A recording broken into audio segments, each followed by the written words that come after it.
Hello everybody, welcome to week 7 coverage of the U.S. Chess League 2013 season, and it's the Connecticut Dreadnaughts taking on the Arizona Scorpions. Connecticut is chasing after New England, who has a 6-1 record on the season, and Connecticut has a 3-3 before this match.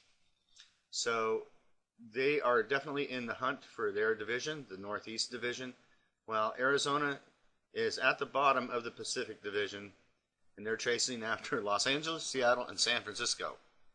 It's been a heartbreaker of a season for Scorpions fans, as they've had several opportunities to score some points and let them slip through their fingers. But that's life, and I have a reason to believe that next year will be a lot different. I think the mentality of the players will be much more focused on league play. Now, having the U.S. Chess League is a very nice idea, and it's fun to watch and cheer on your teams and such.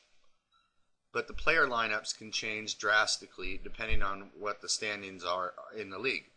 So with the new layout of the league division to have four different divisions, makes it rather interesting that you can actually be pretty much in the race through the whole season if you can score a couple matches.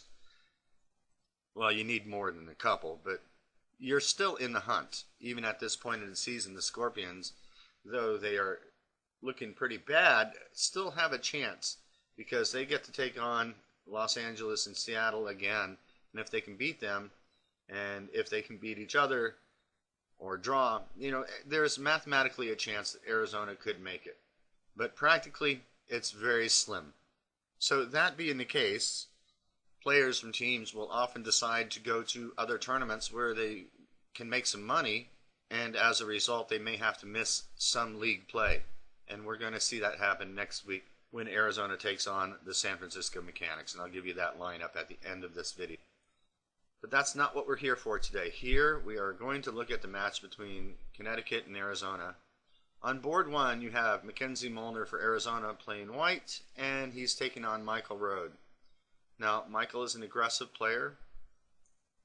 He's 54 years old, and he got his master title at the age of 13. That was 41 years ago.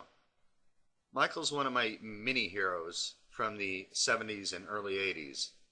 This was after Fischer won the World Championship and then disappeared.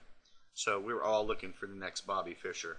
And there were a lot of good people that were playing chess in those days that have dropped out of the game. Kim Commons, James Tarjan, Jack Peters, Nick DeFermian, and some guy named Larry Christensen. Many, Michael included, took a short time off to pursue professional careers. Others dropped out of chess completely. Of course, Larry Christensen kept playing chess, but he is more the exception rather than the rule. To all the old school chess players, the water is fine. Come join us in the chess pool.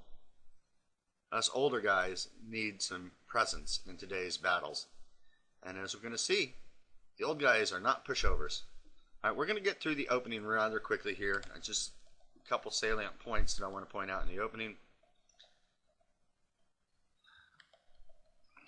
And we're going to get to it rather quickly here. All right, Michael is a very sharp player, okay?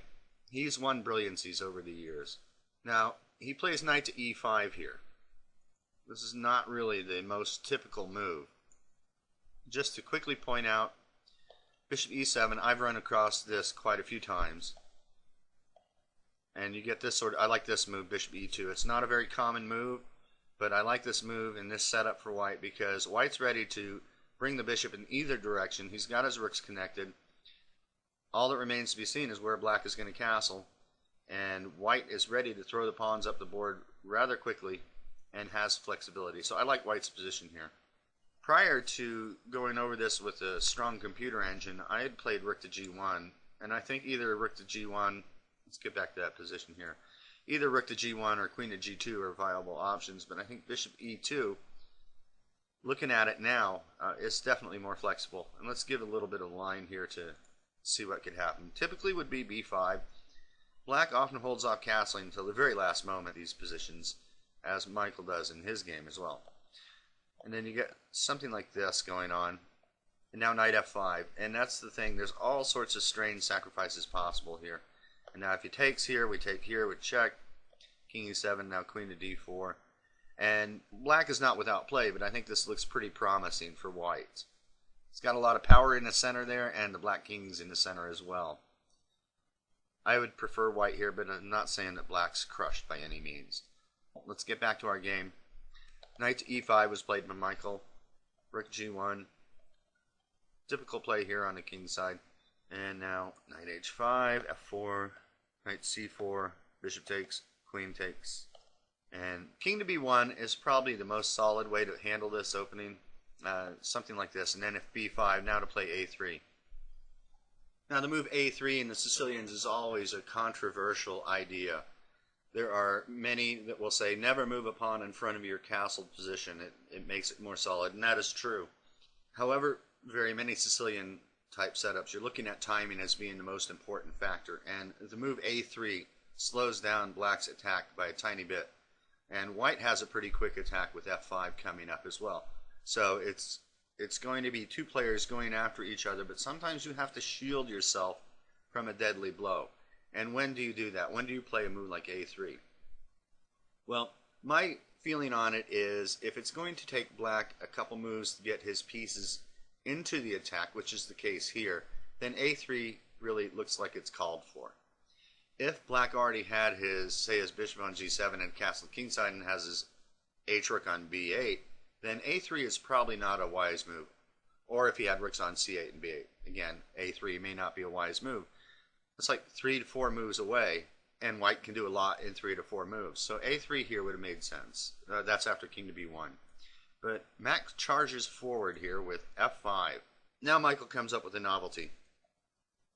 G takes f5 had been seen in the game Odev versus Selutin in 2000. That ended up being a win for white. They were not that high rated. They were low rated than what we have here. We had a 24-25 as white and a 2200 as black, so we can see why white would win that. But that was the previous known move, at least according to my database. But Michael plays b5 here. He goes straight for the jugular. And again, I think the move a3 is called for. Mac played b3. And this is a difficult question.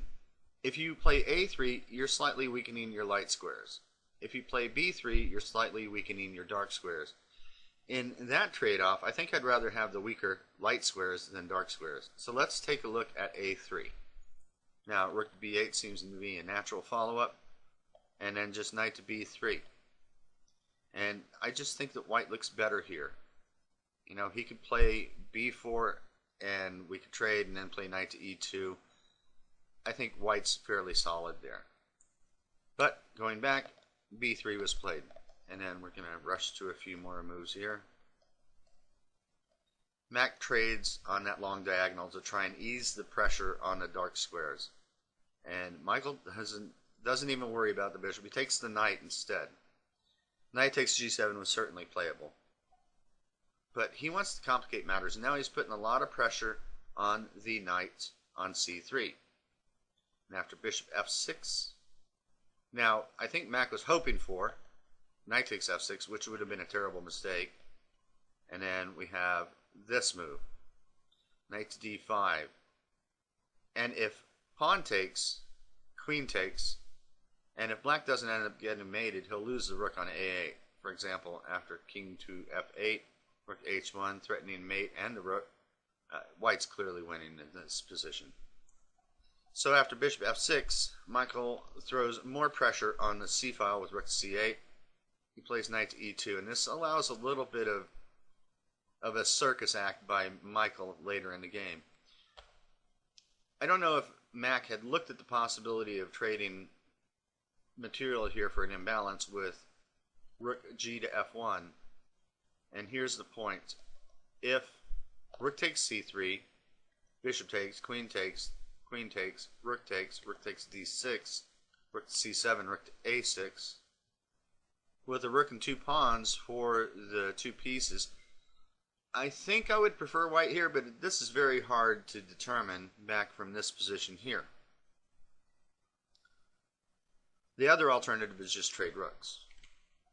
And now again, knight takes f6 would be a terrible blunder, so bishop c6, queen to d3, and I think white stands a little bit better here as well. So rook gf1 looked like it had some promise to it. Knight to e2 is another logical move. It's a repositioning move. Makes a lot of sense. Bishop c6, knight to d4, and now things get really wild. Bishop takes e4, giving up the exchange. So Mac takes it. Now queen takes c2. Looks like white might be in some danger here, but he has a way around it. Rook takes, it's check. King to b1, rook to c6, king to b2. Bishop takes f3 is the move. Rook to d2 and e5. Now white's bishop is shut out of play with this move, and white has to play very accurately. I don't know how to judge this position. I would just have to say unclear at this point. Mac plays rook f1, e4, bishop e7, knight g3, rook to c1, trades. Now the danger for white is the black pawns in the center, and we're going to see that Michael works very hard to bring that e-pawn up the board here. Knight to f5. Here I think Mac makes the losing move of the game. He's in time pressure, and he makes a very interesting try here, and I think that Alex Yermolinsky was saying this is really the only shot for white, but I actually disagree with that. I think white is still in the game with either bishop to d8 or bishop f6, either one. I don't think taking on d6 with the bishop is very wise. That pawn starts coming up the board rather quickly. So in this position, Mac decides to go all in and plays rook takes d6. And he's hoping that the imbalance with the opposite colored bishops is going to give him drawing chances. But now he just takes the bishop. That's the problem with this plan. Rook takes a6, so he gets another pawn out of the deal. King f7, rook f6 check, king to g7, now rook to b6, knight to d5, rook takes b5, e3, rook to b8 was played, king f7, rook to b7, king e6, rook to b8, king to d7, king to f5 was more straightforward, by the way, rook f8, bishop to g4, a4, knight to b4, rook to f7 check, king to e8, rook to f1, and now after knight to d3, it's check. e2 will soon follow, winning material. So Mac resigned at this point. So Arizona is down 1-0 to Connecticut. Our next game features Justin Sarkar for Connecticut playing white against Levon Altounian with black. This is the second interesting game of the season for the Scorpions, and it's also the second one by Lev. Lev is showing that he's no one-trick pony, as everybody feels he is in the chess league, thinking that he is going to be the draw master all the time. No. Lev has been taking points from people right and left all season long, and here he gets another point in very fine fashion. Now, from what I understand about Justin is he's very up on theory. Now, I sent an email to Lev congratulating him on his last game and also mentioning that, I saw what Justin was playing and gave him some advice, maybe going to a Slav, because I think that Lev could outplay him in a Slav. And I think Lev came up with the idea that Justin's a little more prepared than that and decided to go for something a little more obscure. He avoids the Slav entirely. Now, as a side note to this, Lev informed me that he had a very sore back, and he really didn't feel like he would be up to sitting around for several hours playing the game. Which was no surprise when I saw these moves being flicked out by him rather quickly. d5 was played, and immediately knight f6. Knight to c3 was played, and immediately b5. Now, the most common move in this position would have been e6. Now, at the time, I didn't know if this was over-the-board inspiration by Lev or if it was brought on by strong painkillers. The defense from here on should be known as the Altounian Side Car Defense. e5 was played. Now, white should probably think about development. Gaining more space in the center, oh, well and fine, but development is very, very important. And he should have played something like bishop f4 instead of e5. Because Lev just presses forward, and it was an immediate response. And he takes, Lev takes, pawn takes, and now queen a5. Now, Lev had seen this before on the computer. He said this is a computer move. It's actually been seen before in actual play. But when Lev told me that this is a computer move, it told me that he did look at this line before. Now, Queen F3 was played, and many suspected this to be the losing move of the game, but it's not.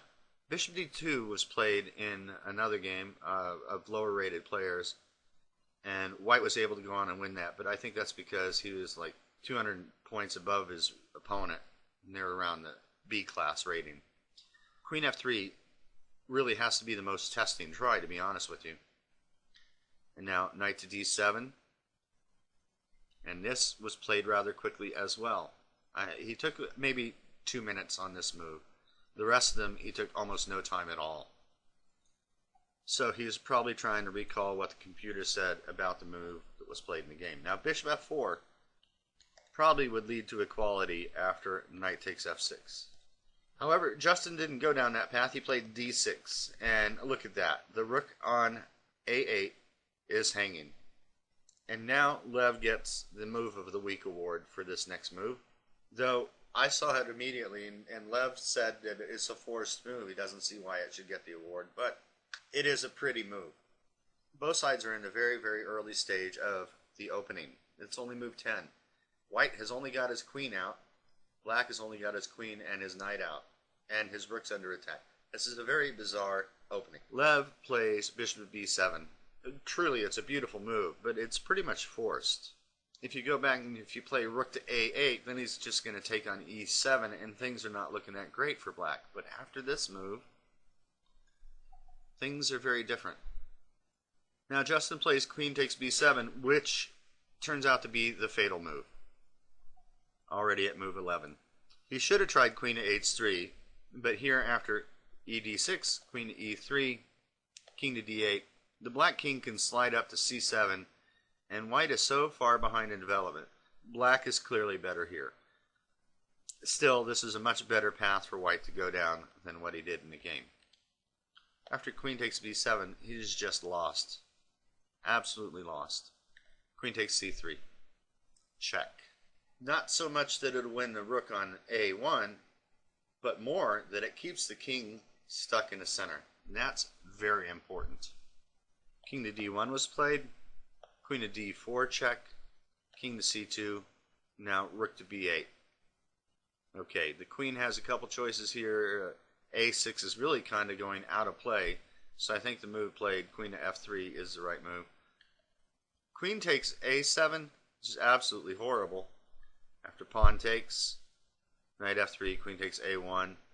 All sorts of threats are coming in, such as queen to b1, rook to b2, and then with possibilities of bishop h6, things like that. Black's starting to flow in this position here. So taking the pawn is not really possible. So queen to f3 looked like the most logical shot here. White is in such a serious predicament, not due to material, because after black takes the rook, he's only going to be down the exchange, because he picked up that bishop on b7. No, White's real problem is his development. There's a saying in what I call the chess triad, the basic fundamentals of chess. One of the things is when you're behind in development, you need to develop effectively. In other words, you need to be able to put your pieces on the exact square that they need to go to without having to make one move with a piece and another move with the piece to get it to its prime square. You need to find the prime squares on one move when you're behind in development. Conversely, when you have a lead in development, you need to attack, because your ability to attack will dissipate when you have a lead in development. Yeah, you give your opponent enough time to get his pieces out, your attack will disappear. So Lev is aware of that fact, and Justin's aware of that fact. But the part that's easier to play is the part that Lev has to attack, because black has pressure along the file, the queen's infiltrated, the rook's infiltrated, he's ready to take one of the pawns and get his bishop out and either move the king or castle, one of the two. White, on the other hand, has difficulty finding good squares for his pieces. As we will see, there's really nothing any good that white can do. Lev takes the rook now. While watching this game, I had to laugh to myself because I thought Lev was taking painkillers because of his bad back. I know how you play in that kind of funk. You know, you start singing show tunes and stuff. So I was kind of laughing to myself, thinking that Lev might be singing the tunes to Oklahoma in his head as he's playing this game. I don't know, just a fun thought to have. Now, Justin makes another mistake. He plays D takes E7, but his position is already critical. F takes E7 is slightly better. And then I think it's best for black to take right away, which we'll see in the game continuation. He did not need to do that right away. And after D takes E7, queen takes A2, king D1, queen A4, king E1, king takes E7 now, and if queen to E3 check, king to D8, threatens to win the queen with rook to E8, so queen to D2, come in with check, knight to E2, and rook to B1. And we're at move 21 here, and I think that you would have to call black's plan of development a success. White has gone from a difficult path to development to a nearly impossible path for development. Here it looks like black's big threat is to simply play queen to B4 and offer the trade of queens to straighten out his pawn structure and have 3 wild pawns running up the queen's side. A very difficult position for white. But this may have been better than the path he chose. Here he played D takes E7, and Lev doesn't take back right away. Plays queen takes A2 check. King to D1, queen to A4 check. It was safe to play knight takes F6. And after queen C6 check, king takes E7, gets a pawn back. King to D7, queen takes C4, gets another pawn. But after this, we simplified into a winning endgame for black. He's up to exchange in a pawn for a piece. It's a simple win. But Lev decides to keep the pressure on because that would take a while to win. Lev doesn't want to take a while. He's in pain, remember? Queen A4 check, king E1, and now he could play knight takes F6 again, but he plays bishop takes E7. Real quickly, let's look at knight takes F6. Now, if he takes the bishop and promotes to a queen, play king takes, we're threatening rook to E8, queen to D1, queen to B4 check, queen to D2, and now king to E7 is a very nice, solid, safe move. And right now, black has a rook and 3 pawns for 2 bishops. And if white takes on B4, that's going to be a very easy win for black. Okay, Lev didn't play that. He played bishop takes E7 instead. F takes E7. And now he doesn't take the pawn right away. He goes queen to B4 check. And white can put up a little more resistance with king to D1, but it really doesn't matter at this point. He plays bishop to D2. Queen to B1 check. King to E2. And now knight to E5. He's still not taking the pawn on E7.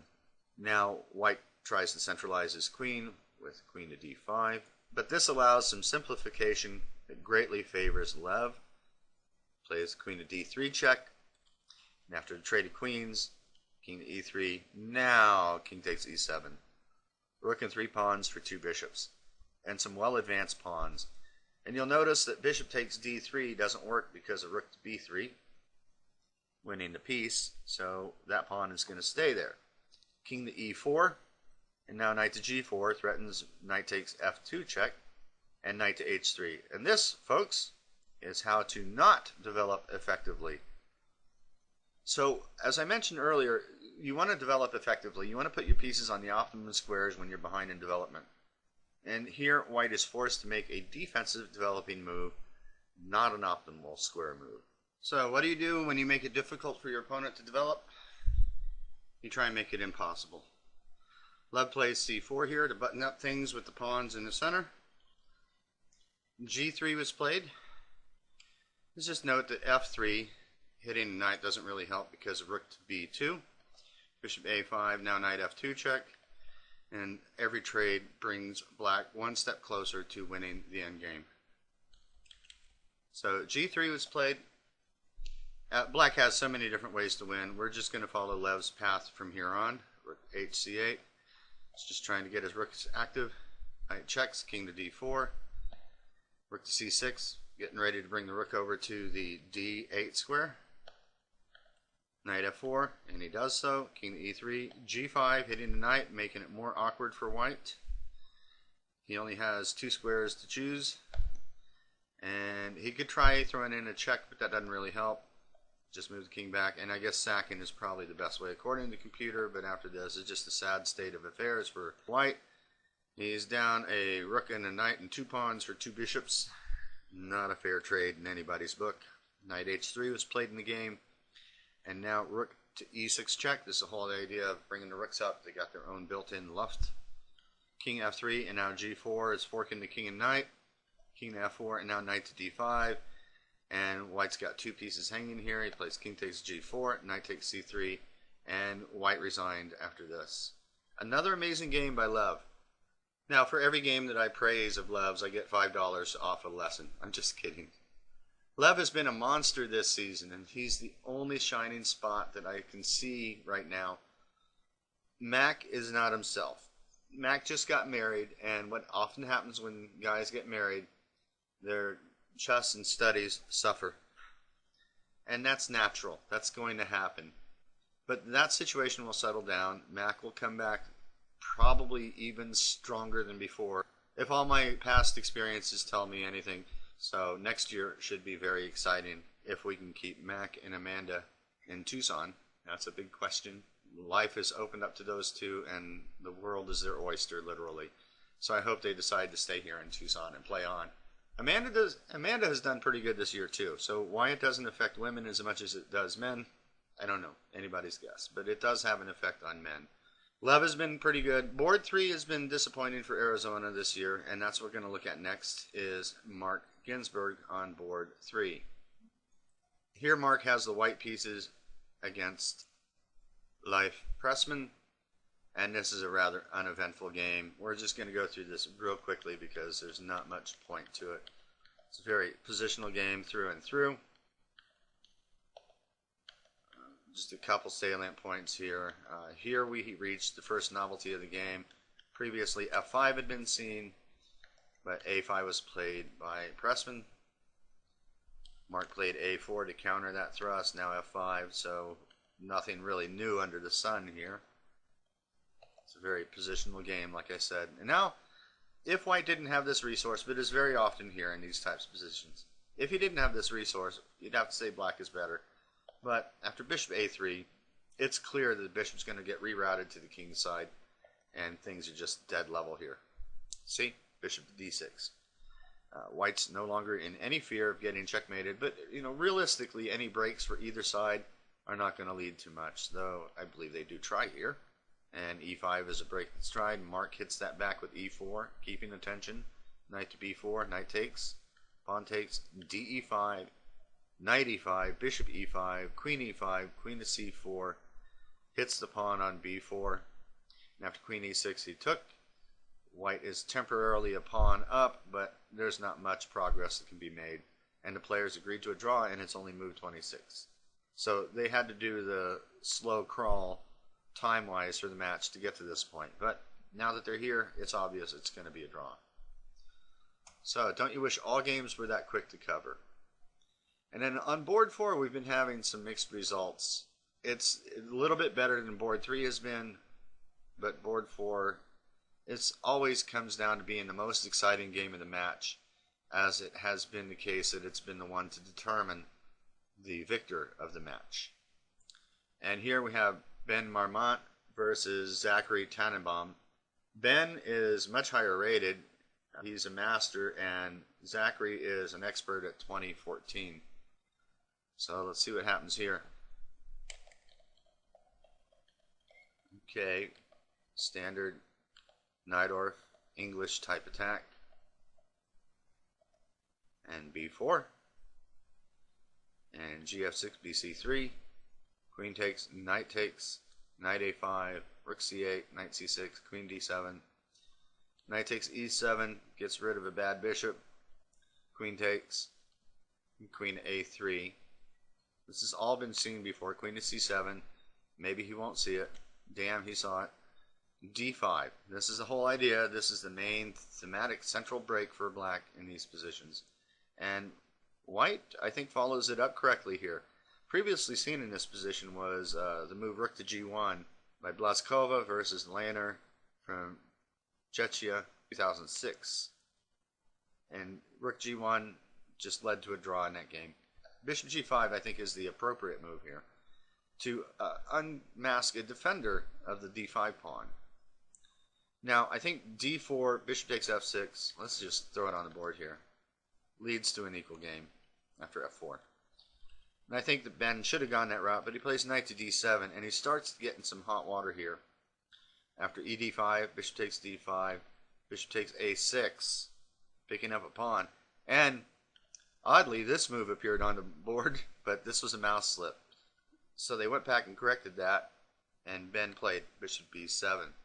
Now, to me, this was by far the most exciting game of the match to watch, though I was flipping back madly between boards 1, 2, and 4.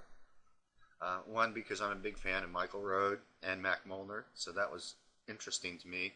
Lev is a friend of mine, and his game was, well, I didn't understand it at first because I was looking at these other games because the Najdorf that Mac was involved in is right in my wheelhouse. That's what I like to play. And this game, too, a Najdorf as well, so these caught my attention. Lev's game, I kind of left it to him, you know, thinking he's going to figure a way out of this. I didn't know what was going to appear on the board 2 moves in advance. It was just difficult to tell what White was going to do. I just knew that White was in some hot water and that Lev had to be good in some way. He had to have a good position in some way. There's just no way I could see White working out of that, not at any stage of the game. So my attention really was focused on board 1 and board 4 mostly. Now, the thing here is, well, first of all, the trade of bishops happens. Okay, White has 3 passed pawns. Black has 2 extra pawns on the king side. If you can get rid of that f3 pawn, we might have a race here. So that's what it all evolves around. And now I thought that White should redeploy his bishop here, and this is probably the difference between a master and an expert. With bishop to e7, rook fe8, rook hd1, knight b6, and now rook to d8 offers material trades that are favorable to White, who has the 3 cleared passed pawns. White has a good edge there. In the game, he played queen to e7, and this is interesting, but it allows Black to get this pawn for free. And that's the big difference in the game here. Now the stage is set. Now I was paying more attention to this game than any of the other 3 games going on, because Black is all of a sudden, with this path, back in the game. It's not easy, but I thought that Ben had some good drawing chances here. Rook hd1, and he might even have some winning chances. Knight to c5. Rook to d8. Very interesting idea to try and trade everything off. And now knight to e6 was played. I was expecting now for Ben to play rook c takes d8 with this idea. Rook takes d8, and now queen to f1, king to d2, and now knight to e6. The king being a little more vulnerable here already makes a difference. So in the game he plays knight to e6, and now queen takes f8. White goes for a very interesting material imbalance here. At first blush it looks like Black is going to lose the knight in this series of moves, but as we will see, Ben has this well in hand. Knight takes f8, rook takes c8, now f6. So that after rook d to d8, Ben could play king to f7. Now I was actually looking at the idea of f takes g5. This is a bit more caveman and a more brutal approach. But the point here is, if White thinks that he can trade everything off and simply push his A and B pawn up the board to win, he's sadly mistaken. He will actually lose that. Amazing, right? The best move here for White would be to play b3. And after h5, a4, king to h7, now he can take the knight for free, but we have all sorts of holes for checking. And if he blocks like this, then we play e4, a5, queen to e5, a6, and it's difficult to say who will win in this position here. We have e3 possibility coming in. We have the possibility of g4, h4, and g3 coming in, things like that. So it's really a toss-up. Both sides have something to hope for here. So that's on b3. However, the most likely scenario that I think would be played out on the board is the wrong one. I think rook takes f8 would be tried. Now queen takes, rook takes, king takes. And now here's the point. If he starts pushing the pawns up while we come over, now we're within the square of the pawn, so we're good. For black, we don't have anything to worry about. But white has to worry about these pawns.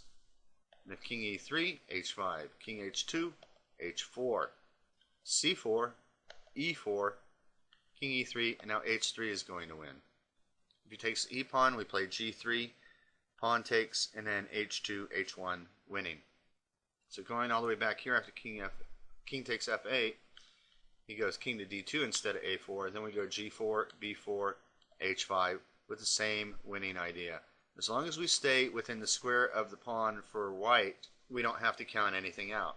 If we want to push forward with the pawns, then you're going to have to start counting the pawn moves. You know, playing 2 moves to get to h3, and then a third move for g3, and then 5 and 6 to promote the h pawn. So obviously that tells you that if he advances the b pawn, you got to move the king over. That's how simple this endgame is. So the question is that so simple that would white renege on the possibility of trading all the pieces off, thinking that the e pawn is so weak, you know, maybe he can win that easy? No. This is totally lost if he trades the rooks. b3 does afford him some winning chances though, so it's very unclear. So Ben probably thought that b3 would be the way that he would go, so Ben went for a different path here, and it's not bad. Rook takes, and now king to g6. And check this out. The bishop's in a horrible place. If he tries bishop d2, I'm sure this is what Ben was hoping for. It saves the bishop, but not for long, and that's mate. So the other choice is to move the bishop here. Queen h1, check, take the pawn with check, and take the bishop. But in this position here, b3 would be the move to play. However, white did not play that, and he played b4. And now, I don't know why Ben missed this. Queen to a3, check, king to d1, king takes g5. Black is actually better. White's pawns are all straggled now, and they're very hard to get up the board. And black has these extra pawns on the king side and a very mobile queen and exposed king to go after. I'd say black is only slightly better at this point, but as the game progresses, that could be more and more difficult for white. Plays king takes g5, and now king to b2, queen to f4. c4 was played. This is a slight inaccuracy. Ben played queen to d2. And let's go back.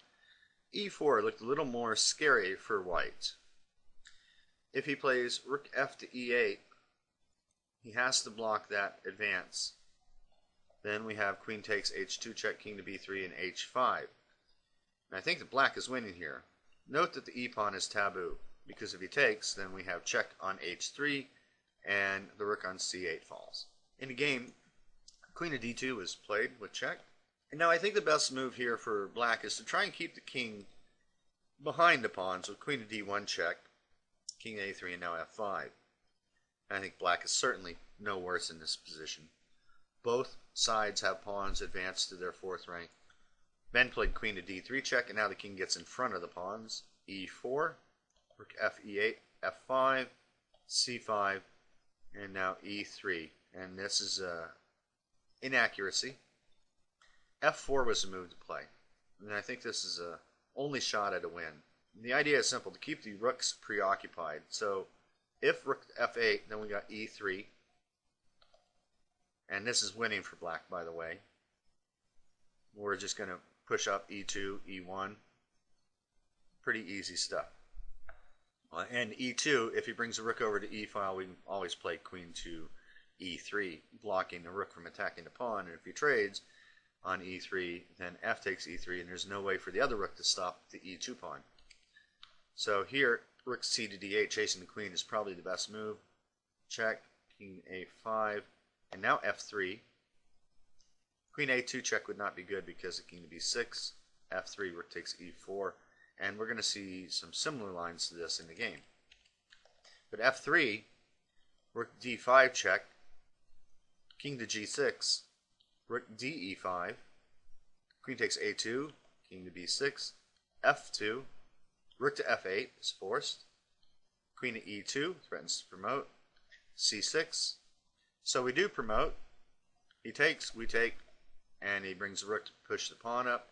Queen f6 pins the pawn, king to b7, and there's a lot of cat and mouse going on with this situation here. Just to give you an idea of some of the lines: b5, queen to d4, c1, queen to b4. Now if c7, queen takes b5, king a7, queen a5, and we have a draw. On b6, it's just critical for black to control the main diagonals in the position with the queen. For example, queen to d2, rook checks, king over. Now you can play c7, but after queen to d5, king b8, queen e5, pinning the pawn. White's always going to be running into this problem of trying to get out of a pin, and it's just not going to be there. Ironically, we're going to see a very similar situation with the colors reversed in a few moves here. That was on b5. What if c7 right away? This is the main testing line. Queen takes, king c6, queen a4, king b6, queen to b3, and we're pretty much going to run into a draw by repetition with things like this. Again, that pawn is either going to be pinned, or the king's going to be checked, or the rook's going to be attacked. One of those three factors. If the rook is dropped, white can promote, but he'll still lose. See? Now, if rook to b7, queen e5, king a8, now we're going to have a draw here. And if he goes to b7 instead, queen to d5, queen a7, it's just a draw. And after queen to b3 check, if he goes king to a5, again, there's no progress being made. So it looks like f4 back here has a shot to win and is in no risk of losing, or a very minimal risk of losing, let's put it that way. But he played e3, and this comes very, very close to making it. Very close. Rook to c7, g6, b5, queen c4 check, king a5, and now e2 should probably lead to an equal game. Ben played queen takes a2 check. Seems natural, right? But e2, rook c to e7, now queen takes c5, and I think black can end up drawing this one. He can then force the king back if white takes the pawn on e2. So I don't see a way for white to make progress in this position here. Now, there are probably better endgame players out there than me that can find a win. I'm just not convinced. He takes the pawn with check and king to b6. And the problem for black now is that the combination of two rooks really stops the checking diagonals for the black queen. And the pawns are gradually going to march up the board with the aid of the king, similar to the lines we looked at. f4 was played, and now simply c6, I think, would win the game. That was not played.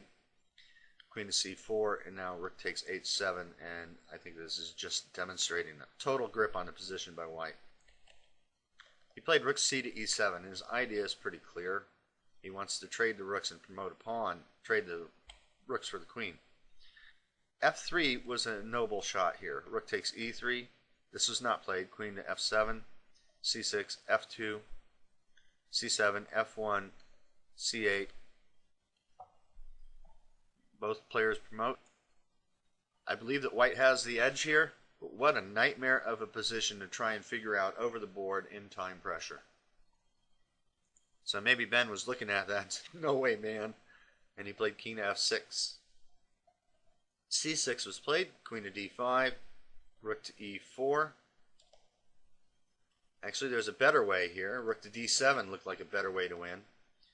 Because queen to c4, c7, e2, now rook takes e2, and this is winning for white. So white had his chances to clean it up a little easier.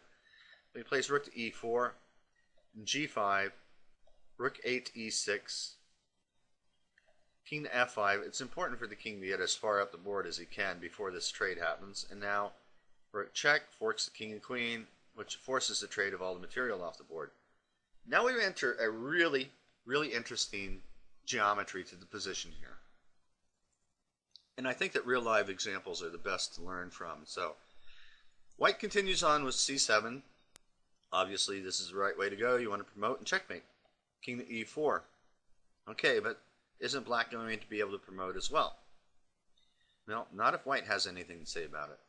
Promotes to queen on c8, king f3. Now, queen c6 is probably the most accurate, but he plays queen to c2. e2, queen to c3, king to f2. Now, Ben may well have thought that he was winning at this point, or at least had good drawing chances. If he can promote, he'll have excellent winning chances. But the problem with the king and pawns trying to evade a queen that's already on the board is the agility of the queen to get from c3 to take the pawn on g4 in an instant. And we will see that happen here. Queen c5 is probably the easiest and quickest way to get things done. This was not played. And after queen here, we'll see this position come up. If he promotes here, we just do this. So that's an easy win for white. So that motif will repeat itself later in the game. Queen to d4 check was played in the game. King to f1. And indeed, it looks like Ben has found a defense that's going to hold. But not so fast. Queen to c4. Remember this technique of pinning the pawn to the king makes it more difficult to advance. So king to f2, queen to c5 check. And now we're back on the right path.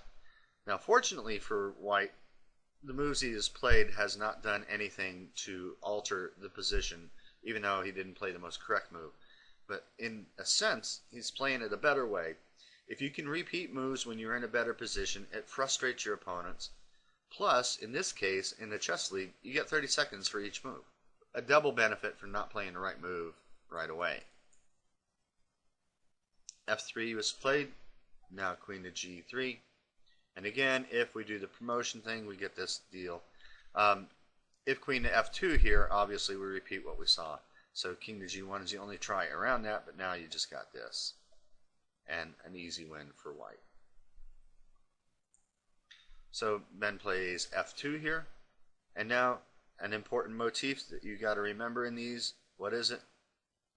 Yeah, queen to d3, because if he goes king to g1, you're going to take e2, and then he can promote on f1, and you can just trade, move your king, and advance the pawn. So that's no good for black. He has to play king to e1.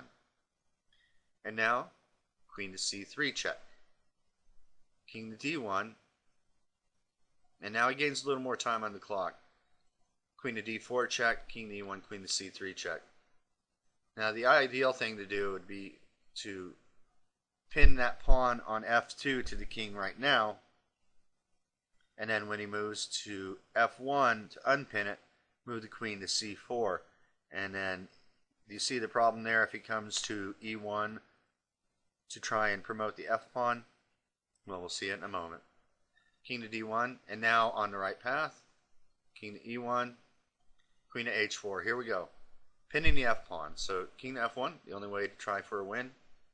Queen to c4, and now king to e1. Now, if you were playing white, what move would you play here? Would you repeat position so that you can pin that f pawn again? Would you check on c3, b4? No, maybe the check on c1 is a little stronger. Let's checkmate. The funny thing is that after the game, Ben wrote on his Facebook page, "Doesn't feel good to not realize you're losing until the very last move of the game." Okay, I'm sure he knew he was in trouble, but Alejandro Ramirez replied back, "Especially when it's checkmate, LOL." Alright, with that loss, Arizona loses this match 2.5 to 1.5. That's a shame, unfortunate for Ben. It was a tough fight. He made it really hard, and he came close. And if he had drawn this, it would have been a tied match.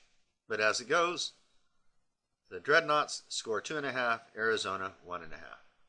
Alright, now for next week's matchups, we have the B team for Arizona playing. Apparently, Mac, Amanda, and Robbie are all going to either a chess tournament or a zombie convention. I'm not sure. They're all good chess players. But there is a brain-eating contest at the zombie convention, so got some contenders there as well.